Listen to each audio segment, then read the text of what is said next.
Élie trouva Élisée et jeta son manteau sur lui. Et il courut après Élie et dit que j'embrasse, je te prie mon père et ma mère, et je m'en irai après toi. 1 Roi 19-20. Élisée se contentait de sa place et il était disposé à accomplir ses devoirs, même humble. Servir le Seigneur, c'est travailler où il nous place, non pas où nous plaçons nous-mêmes. Si nous ne voulons pas ou nous ne sommes pas capables de servir Dieu à la place d'humilité et dans les devoirs de notre vie quotidienne, il est certain que nous ne pourrons jamais le servir vraiment à une autre place ou dans d'autres circonstances. Nous trompons si négligents ou sous-estimant nos devoirs, nous donnons une place excessive aux réunions religieuses. Celles-ci devraient être des moyens de rafraîchissement, de communion, d'édification pour nous rendre capables de servir le Seigneur dans notre vie de chaque jour. Si un frère ou une sœur montre beaucoup de zèle dans la vie d'assemblée, mais rend un piètre témoignage dans sa famille ou sa vie privée, il montre un déséquilibre qui le discrédite pour le service du Seigneur.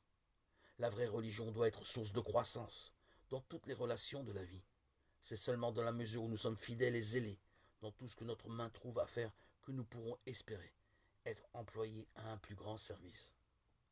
On peut remarquer aussi combien Élisée était prompt à écouter l'appel de l'Éternel. Il est dangereux de vouloir devancer celui-ci, mais aussi de rester en arrière.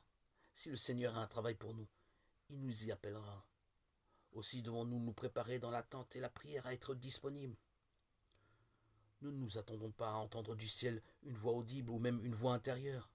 Dieu disposera de tout pour nous faire voir clairement notre devoir. Et pour cela, il faut que nous acceptions d'attendre. Moïse a attendu 40 ans, Élisée a suivi la charrue un certain temps avant d'entendre l'appel pour lequel son cœur avait été préparé.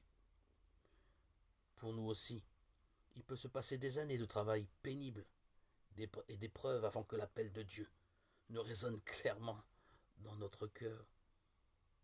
Mais quand il vient, soyons prêts à obéir, à aller où que ce soit que Dieu nous appelle.